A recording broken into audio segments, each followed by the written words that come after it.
So hello everybody, nice that you join us today for our webinar. Today I would like to talk about the standardization and actually the standards which are relevant for diatomic work, and especially I will go to the point where we discuss how to boost your innovations through the standards and how to use them in the project. So let me first of all talk about myself perhaps, or introduce myself. My name is Olga Maya. I work in Fraunhofer Institute since I think 2014, and well, I started in the robotic department and worked with robots programming. Actually, my background is mathematics. And gradually, I changed to the Department of Digital Tools for Manufacturing, and now I'm very involved in the development of tools, so cloud tools, for example, or interfaces for a cloud, and also very involved in different standardization activities. Through my work in European project, so in Horizon 2020, I also a representative of our work in different committees. So as you can see, perhaps I'm a convener of DKI SC 1941-01, which is developing a standardization roadmap, Industry 4.0 for Germany. And also I'm a member of ISO IFC GTC1 AC41, especially in Working Group 5, where we are developing standards for IoT and IoT applications. I'm also attending the meetings in DIN, so this is a German standardization organization, and working in the Miro committee to ISO ISC, which is concentrating or focusing on industrial Internet of Things. So enough about me. Let's go to our agenda. So the points which I brought today are what is standardization and how it's done in Horizon 2020. How you can discover the benefits for yourself and use the standardization. Or the next point is how to start. So how you can start, or I brought a kind of a guideline for you in some kind of steps, so that you can easily start doing standardization for yourself. And at the end, I brought a kind of an example from one project where we're also doing standardization to give you an idea how other people are involved and how they benefit. So what actually the European Commission and European standardization talk or say to us?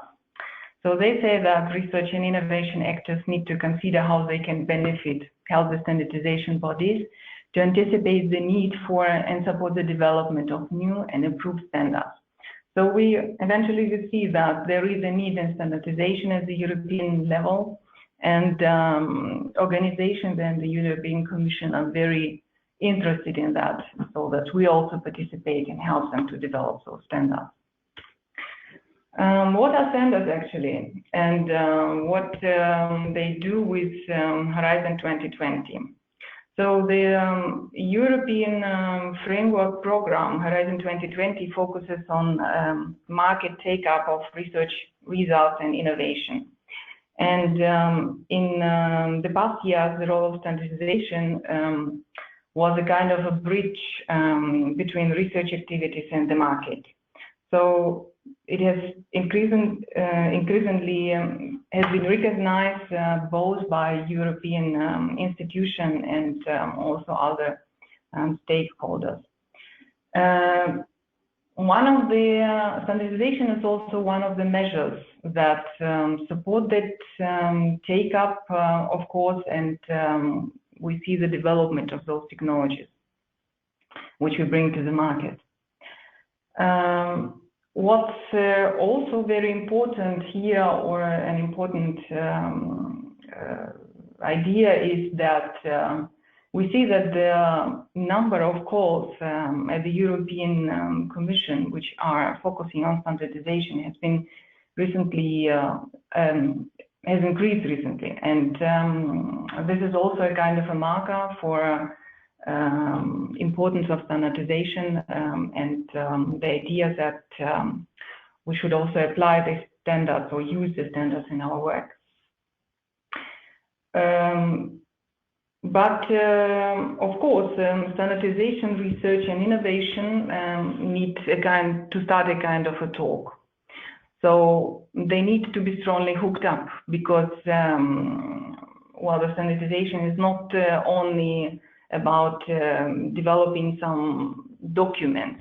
It's also about community building and also exchange between standardization, innovation, and business.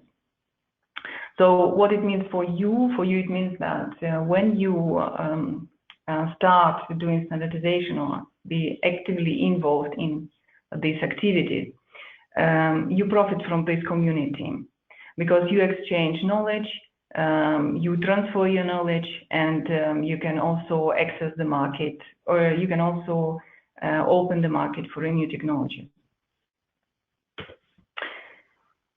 Let's talk about the benefits. So what are the benefits for you actually if you start doing standardization activities? So the first one is, of course, that you support innovation process.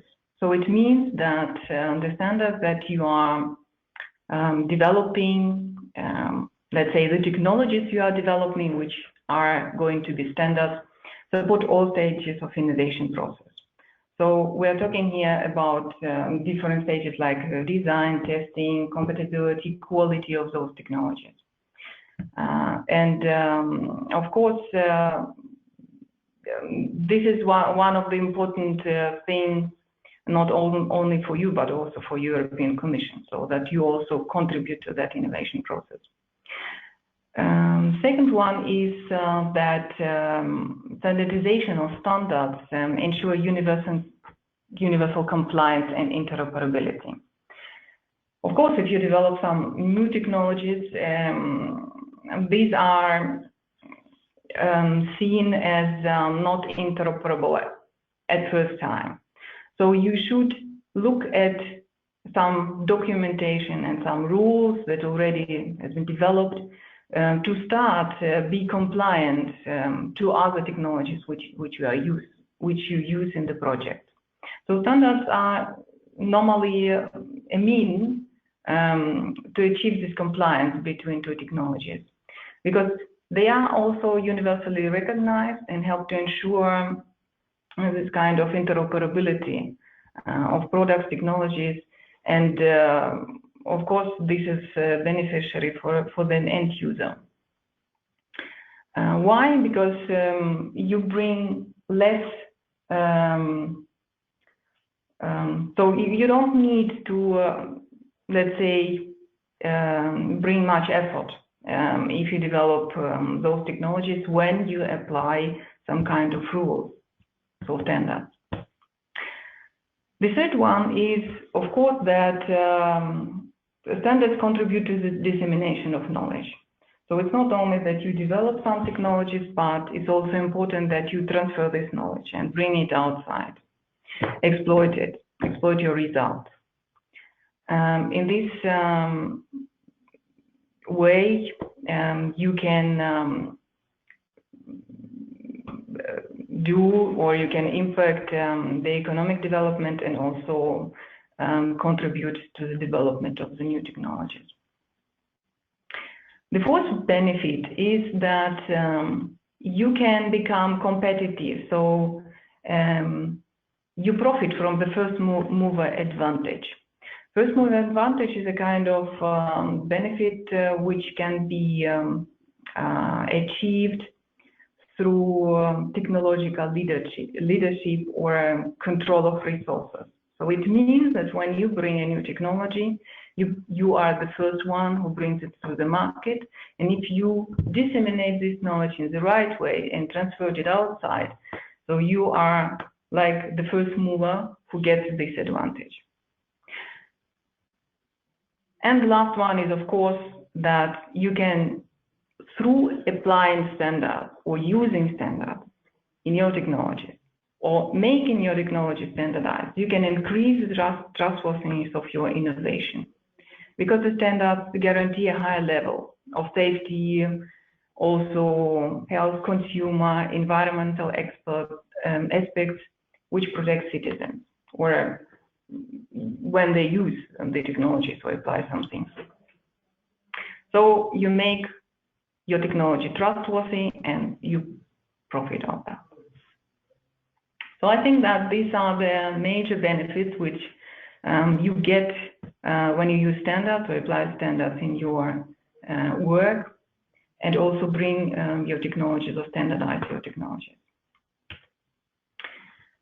So how you start? There are no particular steps, I would say, which I found. Well, I didn't find them in the literature, let's say, at least. But these are the steps which I would recommend when you start using standards or contribute to standardization. So first of all is understand how standardization works. Secondly, you need to identify your contribution possibilities. So this means you should compose a kind of a roadmap for you, so timely also, make some steps, understand what you can contribute, and transfer your knowledge results in some standardization outputs. And the last one is you should become active. So you should not, but you must become active and contribute to the standardization process if you want to profit of that. So let's go in each of the three steps in detail. Understand how it works. So standardization is a very complex thing. Actually, it's done on different layers, and you should understand how these layers work, also from national, European, and international layer. Normally, the standardization work is carried out in committees and working groups at the national level, technical committees, subcommittees, and working group at the international and European level. So you can see a kind of a hierarchy going from national to international one. So if at the national level you see different standardization bodies, so which are normally, there is only one body for one country. So in Germany, this is, for example, DIN, so Deutsche Institut für Normung, call it. This one has a lot of experts. These experts are usually members or industry, are coming from industry, are academic, or some research bodies. And these are the members of these organizations. These organizations, so the national level, are members of the higher level, so European and international level. So a normal person, let's say like me, cannot be a member at the international level, but a dean is a member, and I am a representative of dean at the international level, so that you can understand how it works. At the European level, we have TEN and TENELEC and ETSI, so these are European committees for standardization, also with different focus on topics like mostly electrotechnical.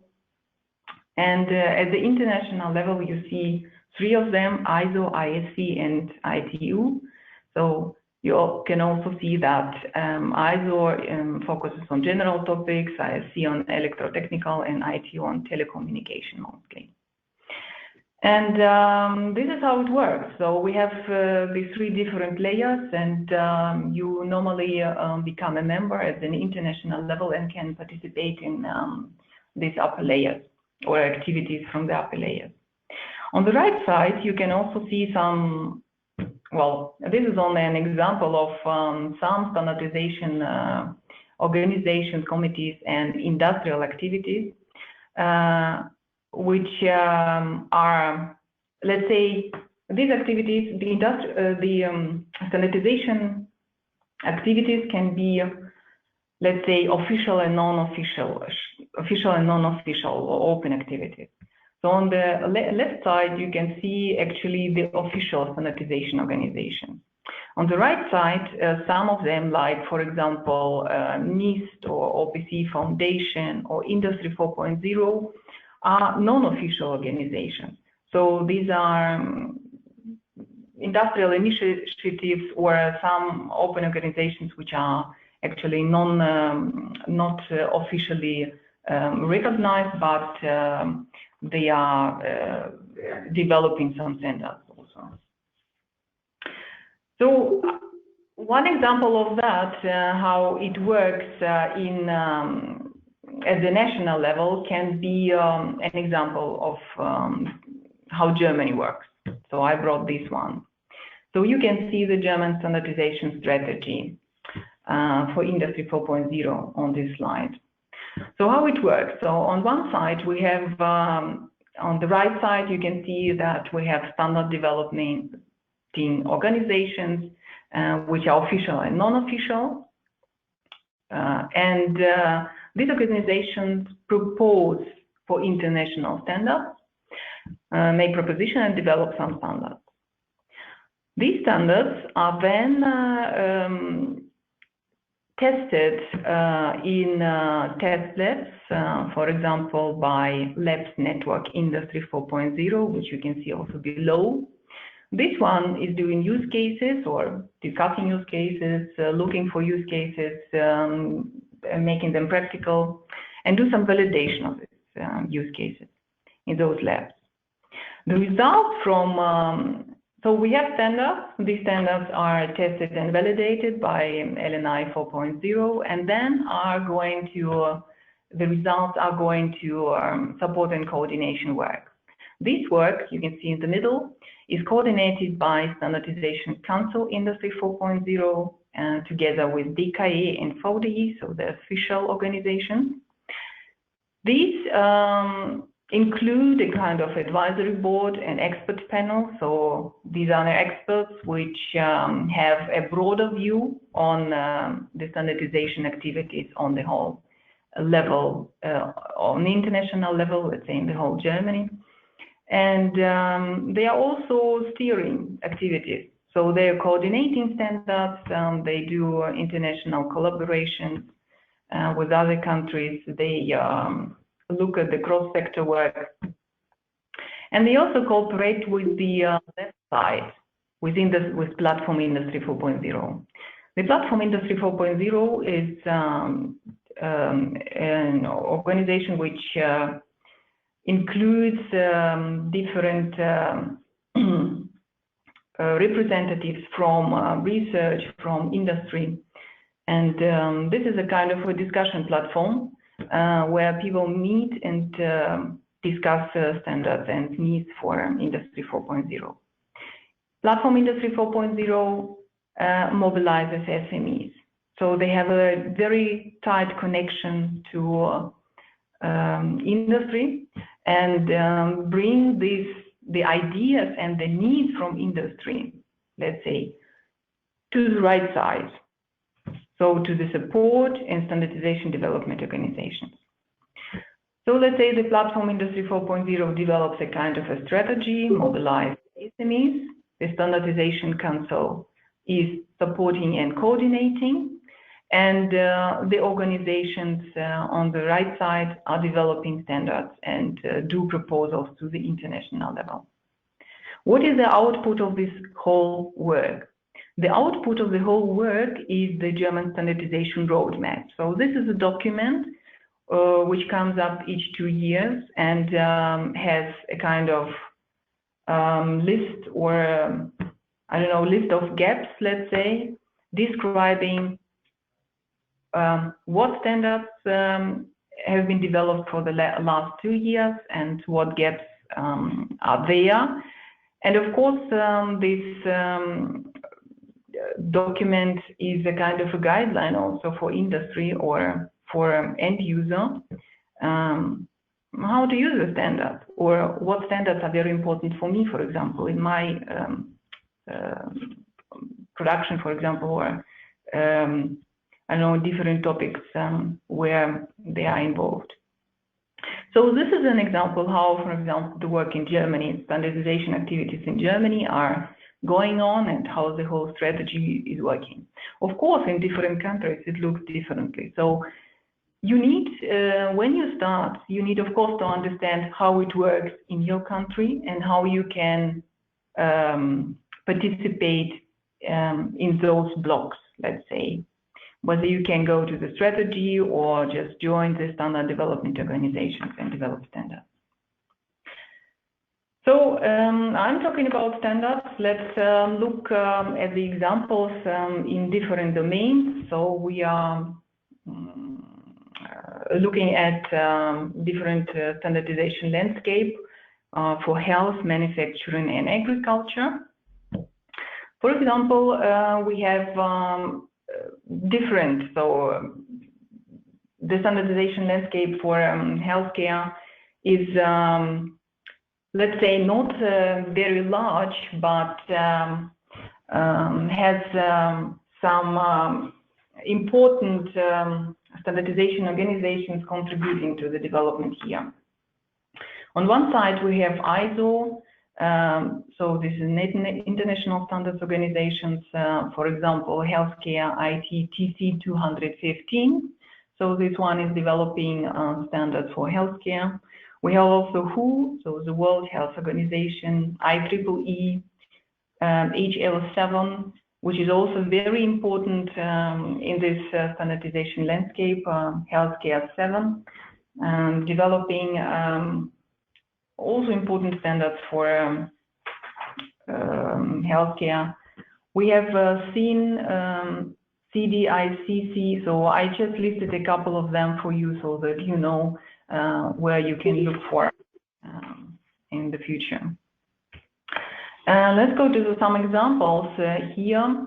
So you can see on the right side, I brought also some domains or some important topics of the standards which could be of interest.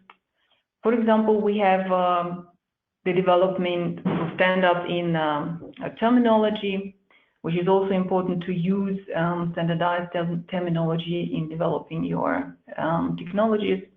So we have we have CPT, a kind of current procedural terminology, AMA and ICD, International Classification of Diseases. So these are only the examples where you can find the terminology. Then there are also different topics like radiological and imaging standards and mobile diagnostic. An example here is a standard DCOM, so digital imaging and computation in medicine, also very important for healthcare. Then there are standards going about data exchange and code formats like CCD, continuity of care documents, and one of the important standards is HL7, so high level 7 international, so networks and identification indexing, going about some digital technologies for healthcare, or the topics in international government agencies and organizations like National Health Service.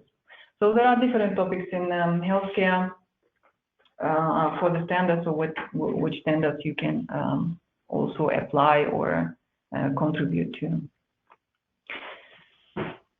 How does it look for agri-food, for example? I brought an example from ISO. So ISO is looking also, let's say, in different regions if it's going about agri-food. So you can see on the picture, well, it's going from soil to climate changes. These topics are very important.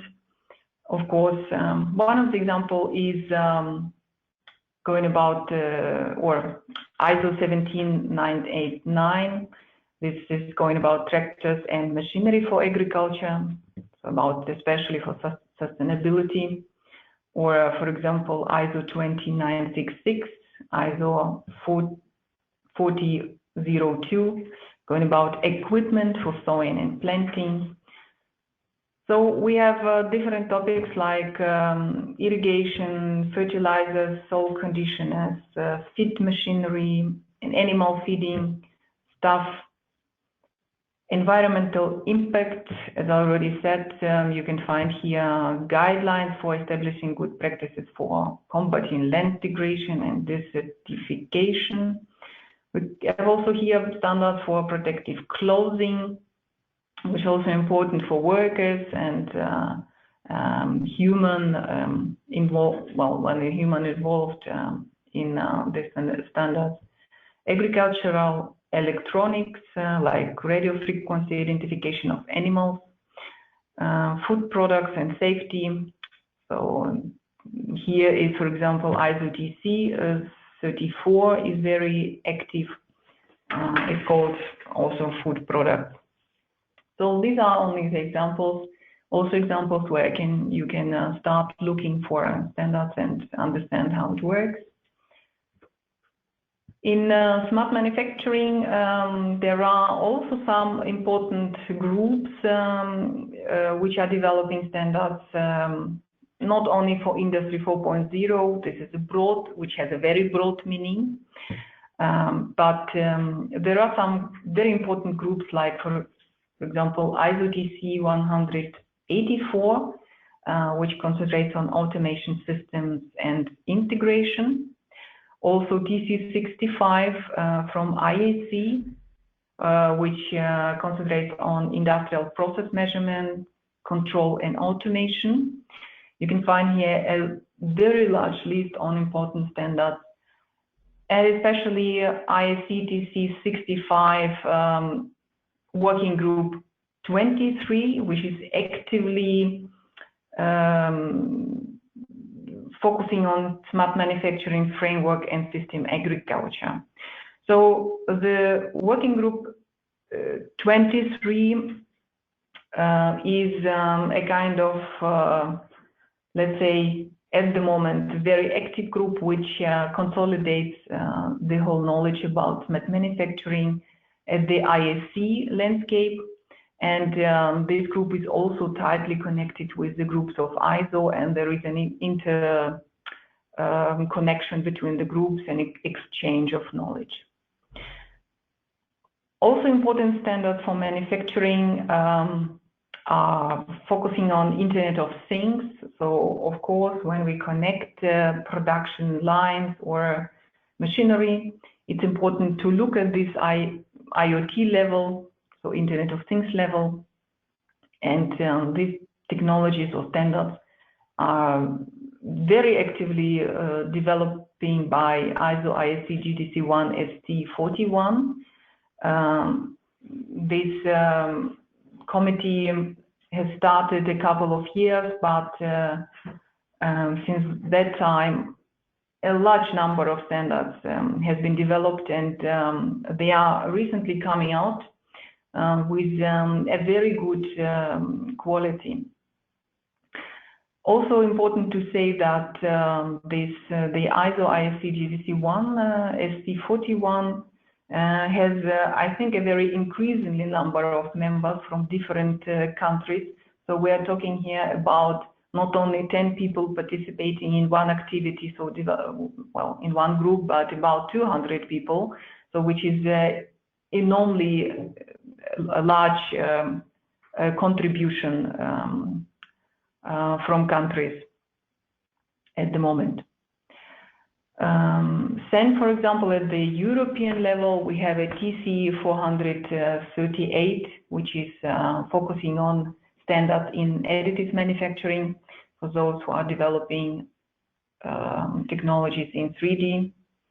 We also have other different groups and important, let's say, open, so non-official organizations like OPC Foundation, going about OPC, well, developing OPC standard, which is OPC standard, which is one of the, well, I would say very important in manufacturing at the moment. ISA, so International Society of Automation, is also focusing on automation standards and processes, standardization of processes.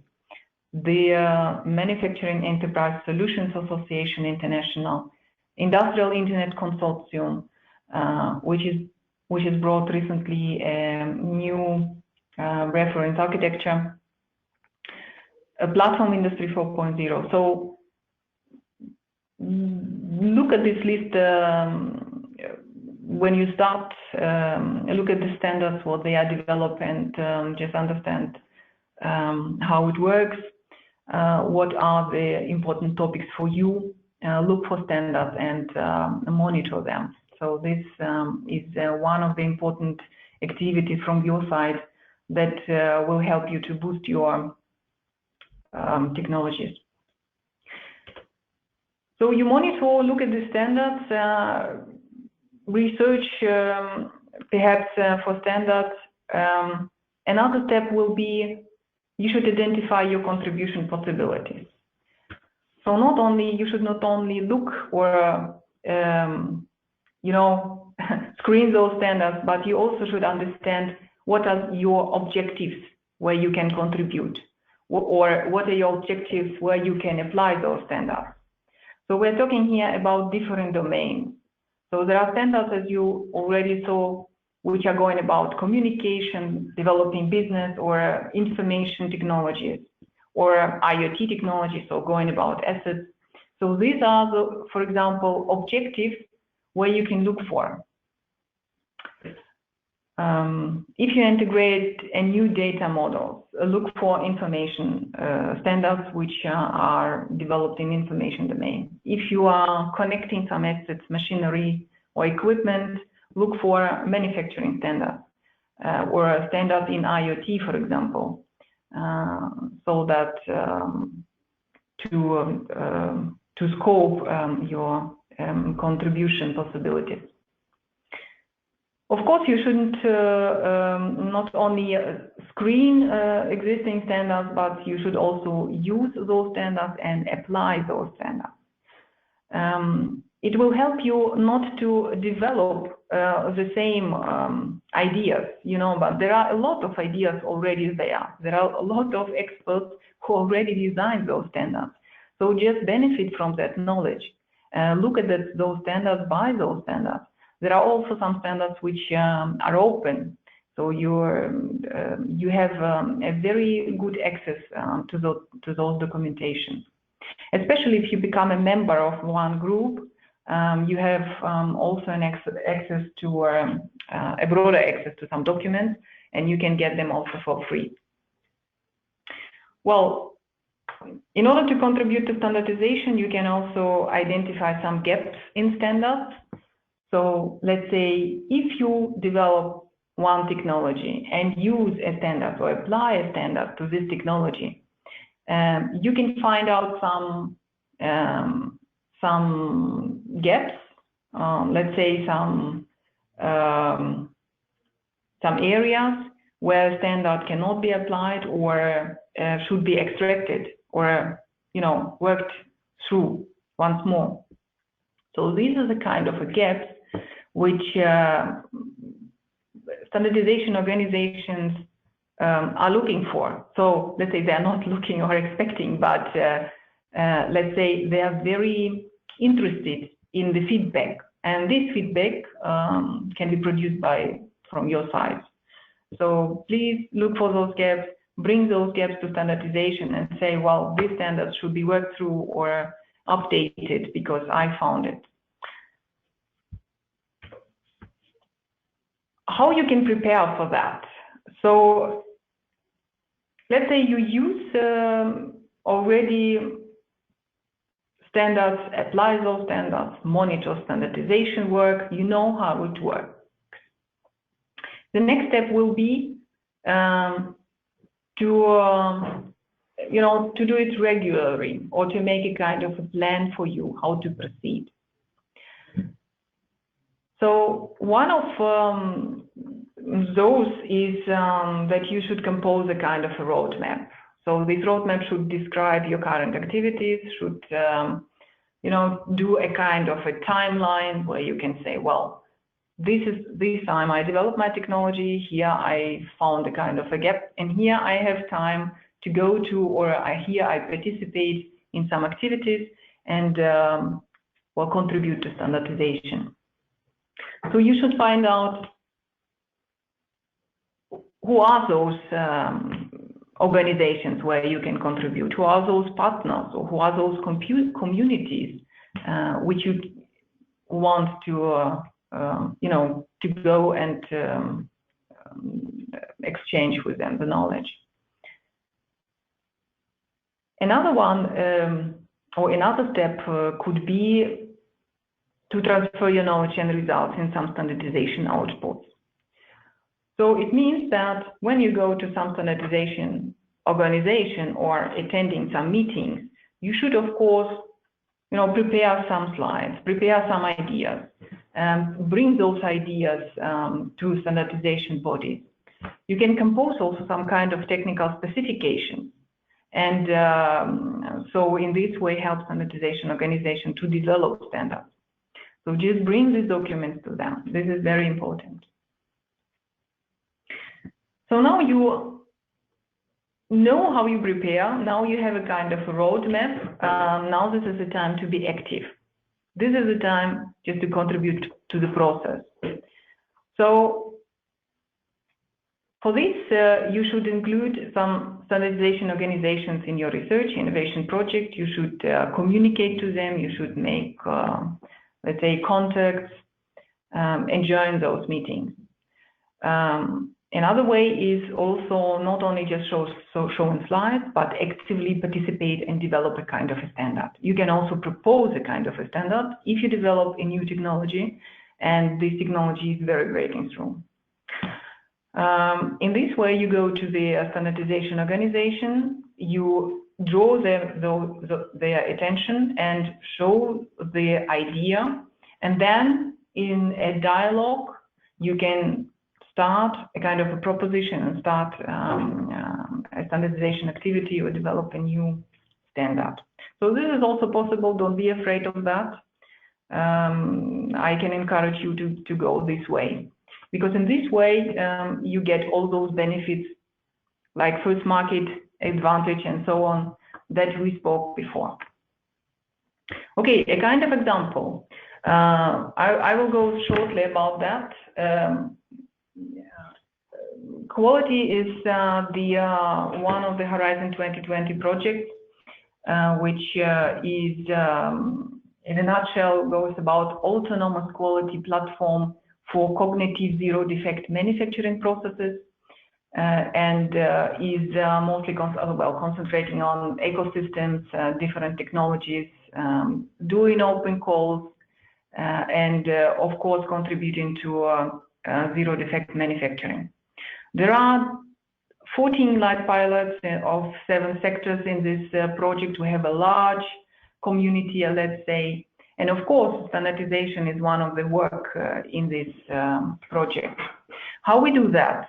Well, first of all, we already understand how the standardization works. The next step was to do a kind of a roadmap. So we made a kind of a roadmap. We understood our objectives. You can see them from on the right side, like where we can contribute. So these are, for example, artificial intelligence, big data, cloud manufacturing, cybersecurity. So those objectives are important for us. We identified the standardization organizations. You can see them below, but not only this, a large more of that, where we can contribute. We made contact to those. We are mostly members of most of those, and we actively participate in the meetings and push our standardization activities. The SMEs or the platform developers, so the stakeholders, are developing the technologies or applying the standards. We give them the knowledge what standards are now important. we exchange with them.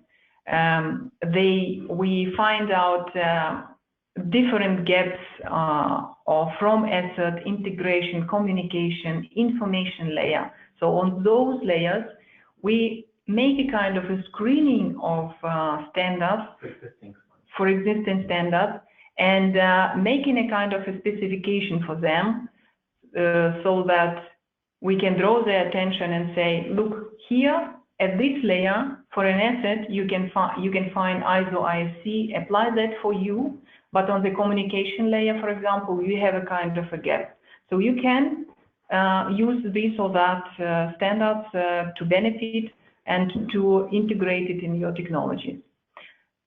This is the way that we are working. It's going very well for us, and I think that SMEs are also greatly benefit from that process, because they understand also they are doing a kind of or applying a kind of trustworthiness for their work, and can bring a very safe technology to the market. So don't be afraid to use standards, and I greatly encourage you to go to standardization or attend some standardization meetings, just to understand how you can better benefit from those. Apply standards in your work so that you can go and benefit, make your technology trustworthy, be kind of a first mover to the market, and also, of course, support European Commission in the way that they do innovation processes. Well, I think this is everything from my side. I hope that I could give you a kind of an idea how standardization works, how you can benefit, and how you can start going there. Thank you for your attention. Do you have any questions?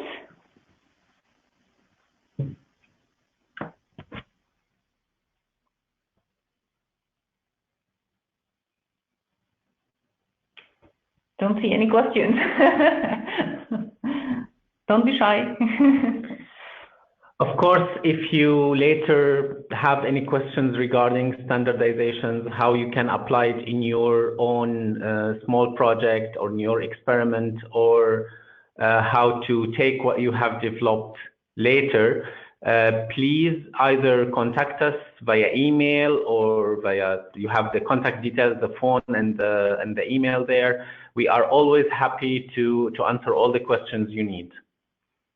We are always here to support you with this. Thanks. Okay. My pleasure. So if there are no questions left, then we will proceed and end this webinar. We will make this webinar and the slides available as soon as possible. You will have an email from us, I hope this week, with all the details. Thank you very much and have a nice week. Thank you.